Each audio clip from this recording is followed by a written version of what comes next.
Hey Grace, you need to understand what you've done. How can you be so careless as to leave your responsibilities as a wife and cause problems for William? You're a terrible wife. I'm going to teach you a lesson. Well, mother, I have my reasons for leaving. That doesn't matter. We're moving to a new, nicer apartment. If you want to live with us, I can tell you where it is. I'm sure my mother-in-law doesn't know anything yet. Well, it's good for me that she doesn't know. No, thank you. My name is Grace. I'm 35 and work in an office. I've been married to my husband William for 5 years. He's 40, which is 5 years older than me. I used to date older men, but I liked William because he was generous and kind. Our relationship was good, so we got married. Our marriage was okay, but soon after, problems started to affect our once peaceful life. I lost my job, and then William got fired because the company he worked for was struggling because of the recession. I never expected William to lose his job since he worked for a big company. I thought we would be okay financially and that this would last for our whole lives. But it turns out, nothing in life is guaranteed. We fell into financial trouble. I was a stay-at-home wife, but I decided to start working again. I reached out to my old employer, and fortunately, they hired me because someone had just left to have a baby. It was a relief to have some extra income. If William could find a new job, we'd be okay. But it's tough for a middle-aged man to find work, so he had to take part-time jobs as a day laborer, earning around $700 a month. I wasn't making much either, so we were barely scraping by. Hey, the rent here is too high. Can we move to a cheaper place? We need to lower our fixed costs to make things easier. We used to have a good income and didn't worry about money, living comfortably in a nice apartment. But now, with our financial situation change, I thought it would be wise to move to a cheaper place. However, William strongly disagreed. No, we're not moving. Why not? If we move to a smaller apartment, my mom will ask questions. So what? Why don't you just tell her the truth? We're struggling because you're not working now. William got upset and raised his voice. Don't ever tell my mother I'm unemployed. With your salary and what I make, we can cover the rent. Let's just keep it that way. I was both shocked and confused. You care more about saving face and keeping our current apartment than about our marriage. Even if we can pay the rent, we're still struggling to get by. That's why I suggested moving to a cheaper place. We can't save any money. But William wouldn't budge, so I had to give up on that idea. Life continued to be tough. One day, William said something really frustrating to me. Hey, this is all we have for dinner tonight. We used to have a lot more food. Just because you're working now doesn't mean you can neglect your responsibilities at home. Don't be lazy about managing this.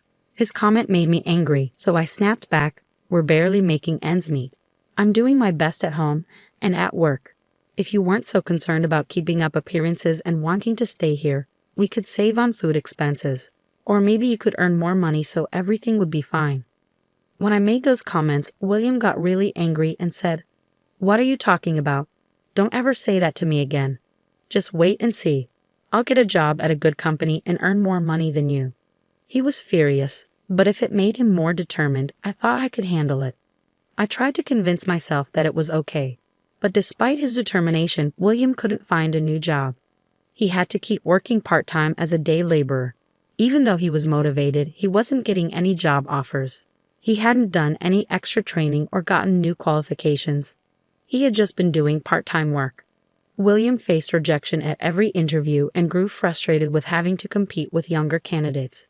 Eventually, he gave up on job hunting, still believing he could earn more than I did. I was disappointed and had lost hope. It wasn't just William's situation that worried me. Earlier today, I got another phone call from my mother-in-law. Despite being at work, she called me more than 10 times before I could return the call during my lunch break. Her voice was high-pitched and frustrated from the start. "Why didn't you answer the phone right away? I told you I'm at work, didn't I?" "Well, you called while I was working." My mother-in-law is very close to her husband. A year ago, she called me frequently, and I thought she must be lonely and needed support. But all she talked about was her duty to support her husband, and now that I've started working, she was furious and kept calling me while I was at work. "Did you discuss this with William properly? You can't even return my calls." "I'm sorry. It's hard for us to live with you now. I'm not asking for your opinion. William won't object to it." "No, William says it's too hard right now." Plus, we're having financial problems. Financial problems? William works for a big company. He must be making a lot of money. You should be rich, right? I'm always at a loss when she says things like that. William has been very clear that I shouldn't tell his mother the truth, so I can't explain our real situation. Instead, my mother-in-law thinks I'm selfish for working and doesn't believe how tough things are for us. Her calls are annoying, both when I'm at work and when I'm home at night. She believes that as a wife, my main job is to support my husband, which includes taking care of his mother. You haven't come to visit me lately. What's going on? I have a full-time job and I'm exhausted. William works part-time on weekends, so our schedules don't match. I'm sorry. We're both so busy that it's hard to find time. Your schedule? William is off on weekends. You could come then, right? My mother-in-law seemed very frustrated and continued to complain. I felt like it was time to finally tell her the truth about William's situation. No, William works on weekends. What do you mean? Just as I was about to tell her the truth, William, who had been lounging on the sofa watching TV, rushed over and grabbed my phone. Mom, I'm sorry I haven't visited you lately. I'm working on a big project and have to work on weekends too. I'll come see you soon. After he finished speaking, he hung up the phone and came back to me. What were you doing? Were you trying to tell my mom the truth? Just tell her the truth. If you keep hiding it, she'll keep saying things because she doesn't know what's really going on. I'm sorry to hear that, but don't tell my mom. That's enough. Just keep your pride and tell her the truth. Shut up. I'm the one keeping us afloat, so you should be grateful instead of arguing. With that, he went back to his room. I was at my breaking point. I couldn't solve our financial issues, and both my husband and his mother were cornering me. It was too much. William complained that his day job was too demanding and didn't do any housework, but his job wasn't even full-time. He worked on weekends and one day during the week. The rest of the time, he was home. I was sure he could find ways to earn more money or at least help with housework. Why do you do nothing at home and expect me to handle all the chores and work? Fed up with William's complaints, I decided to leave home for a while.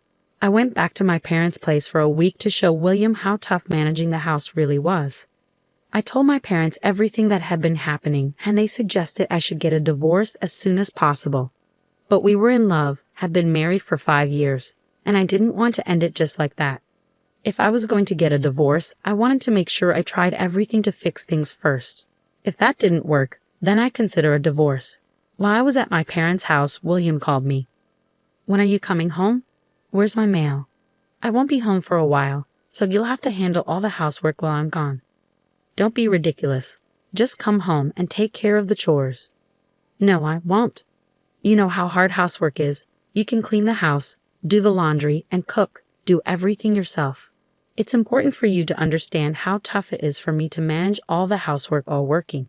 I made it clear I wasn't coming back, and I ignored William's repeated calls. Staying at my parents' place was very comfortable. For the first time in a long time, I could share the housework with my parents. My mother would say, "You must be tired," and she made many home-cooked meals. I really appreciated not having to do anything and getting food served to me. After spending about a week there, I thought I might want to stay a bit longer. But my parents' house was quite far from my office, taking an hour and a half each way to commute, so it wasn't practical. I thought it was time for William to understand how hard housework is, so I decided to come back home. I was worried the place might be a mess, but it was actually cleaner than I expected. Still, something seemed off. When I checked William's room, I noticed his clothes and suitcases were gone. I figured he must have gone to his mother's place, so I called him. "What are you calling me for now? Where are you?" "I'm at my parents' house." "You didn't go to your parents' house right after I left, did you?" "That's right. What's your point? It doesn't make any sense. You shouldn't have left in the first place. I'm already upset and not going back to that house." "What do you mean?" "I'm going to live with my mom. I'm moving into a new apartment." "I have no idea what you're talking about." I was speechless when the voice on the phone suddenly changed. "Hey, Grace, do you realize what you've done? How can you abandon your duties as a wife and create problems for William? You're a terrible wife. I'm going to teach you a lesson." "Well, Mother, I have my reasons for leaving." "That doesn't matter. We're moving to a new, nicer apartment. If you want to join us, I'll tell you where it is." I'm sure my mother-in-law doesn't know anything yet. Well, it's good for me that she doesn't. No, no, no, no, no. Thank you. What? My immediate refusal shocked my mother-in-law. I was firm in my decision not to move. Oh, are you serious? If William is going to live with me, then unless you come over here, you'll have to be on your own. You can live alone, can't you? You've been relying on him. Don't worry, I have enough to manage on my own. If we don't live together, then there's no reason for us to stay married. So I'm divorcing him. The mention of divorce seemed to shock both my mother-in-law and William. On the phone, my mother-in-law said, "Grace, there's no need to talk about divorce. I can't stay married to you anymore. I need to get rid of a terrible husband like you as soon as possible." When I said that, my mother-in-law reacted angrily. "How dare you speak about William like that? We don't want a life like yours either. So fine, William, just get a divorce." "No. I'll get the divorce papers ready. You'll regret this. It's too late for apologies." "Same to you." With that, the call ended. I figured my mother-in-law and William would soon show up with the divorce papers. I was relieved that things were turning out as I hoped. I was grateful that William wasn't willing to change and had gone back to his mother's place. This made it easier for me to decide to move on. If he wasn't going to improve, there was no reason for us to stay together.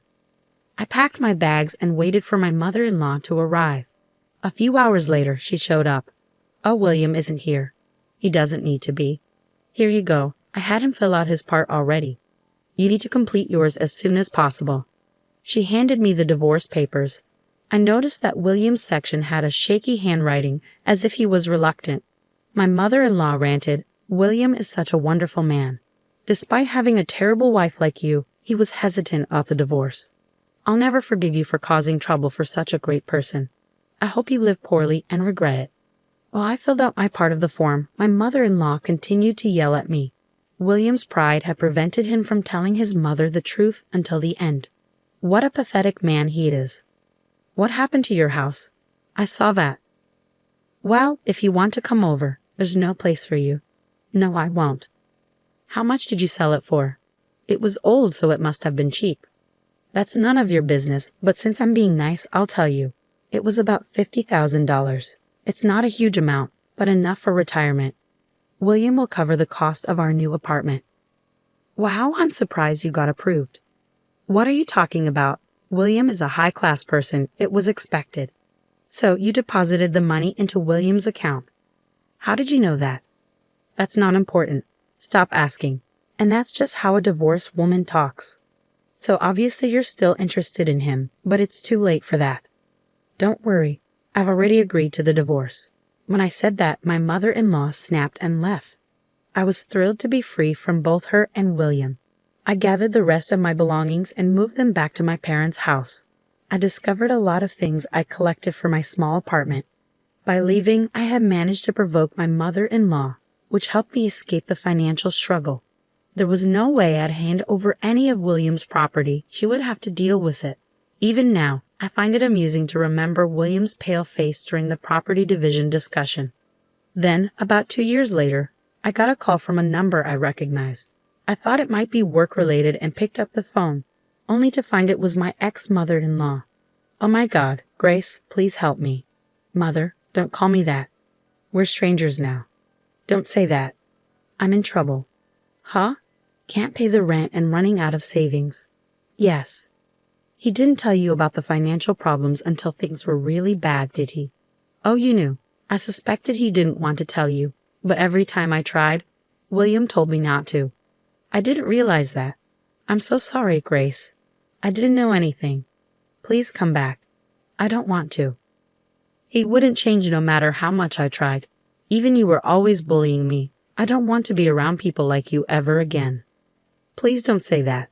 I don't have anything to eat anymore. I'm really struggling." According to my ex-mother-in-law, William had been trying to keep up appearances and didn't tell her about the financial issues. He used the $50,000 from selling the family home to pay rent, but his mother became suspicious if he didn't spend money on expensive groceries and fancy meals now and then. As a result, he quickly burned through that money and is now broke. Well, he got what he deserved, didn't he? Why don't you put aside your pride and live modestly in a cheap apartment? No, it wasn't supposed to be like this. I was supposed to live comfortably with my elite son. My ex-mother-in-law cried as she spoke, but I quietly ended the call and blocked all her numbers. I also filed a restraining order against her just in case I needed to involve the police.